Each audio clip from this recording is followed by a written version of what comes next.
আসসালামু আলাইকুম রহমতুল্লাহি ওয়া বারাকাতুহু। আশা করি সকলেই ভালো আছেন। আপনাদের জন্য নিয়ে আসলাম নতুন একটা ব্লগ। সৌদি আরবে এসে কিভাবে কি করা লাগে বা কিভাবে আসা লাগে ওটা নিয়ে আজকে একটা ব্লগ বানাবো। যারা ধৈর্য আছে ভিডিওটা মনোযোগ দিয়ে দেখেন, আপনাদের উপকার হইব। যারা দেশে থাইকা ভাবতেছেন যে বিদেশে আইসা এটা করে ফেলামু ওইটা করে ফেলামু, ওগুলা ছাইরা দেন। ঠিক আছে, এক নাম্বার তো আল্লাহর নামে কইরা বাইরাইবেন, আর আল্লাহর নামে কইরা মনে করেন না বিষয়টা নিবেন। ঠিক আছে, যেমন এখন মানুষে সৌদি আরব আইসা এই যেমন উনি, ঠিক আছে, কয় টাকা দিয়েছেন আপনি?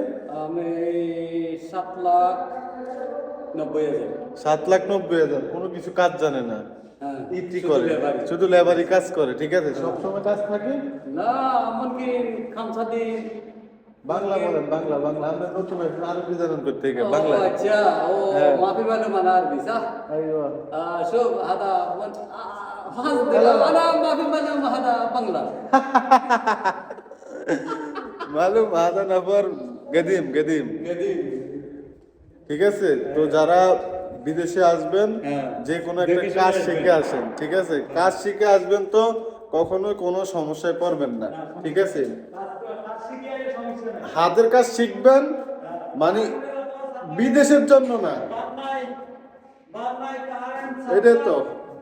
হাতের কাজ শিখবেন শুধু বিদেশের জন্য। ঠিক আছে, বিদেশের তো বিদেশে না, আপনি দেশে বলেন যে কোনো জায়গায় বলেন, আপনি কিছু একটা করে খাইতে পারবেন। ঠিক আছে, ওই আপনি টোটো কোম্পানির ম্যানেজার মতো ঘুরবেন গাড়বেন ই করবেন, ওটাতে কোনো ফায়দা নেই ভাই। ঠিক আছে, এখনো দেশে আছেন, কাজ শিখেন, কাজ দিবে। ঠিক আছে, কাজ শিখে দেশে আসেন, অনেক ভালো। যেমন দেখেন এখানে দুইটা ভাই বসে রয়েছে অনেক দিন ধরে।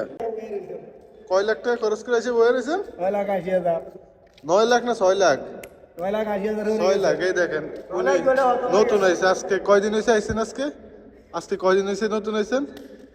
27 তারিখে এসেছি। 27 তারিখে হয়েছে। আজকে কয় তারিখ? 3 তারিখ। আজকে 6 দিন হয়ে গেছে। ঠিক আছে, খুব কাজের সমস্যা। কাজ কাম কেমন সৌদি আরবে? খুব ভালো, তাড়াতাড়ি আইব। ওই তাড়াতাড়ি দেন, তা কথাতে বুঝে নেন। ঠিক আছে, তাড়াতাড়ি আবার কই। ঠিক আছে, কথাতে বুঝেন। এই লোকে আজকে 1 বছর ধরে কোনো কাজ কাম নাই। ঠিক আছে, কোনো কাজ কাম নাই, খালি ওই দেখেন এই আরেকটা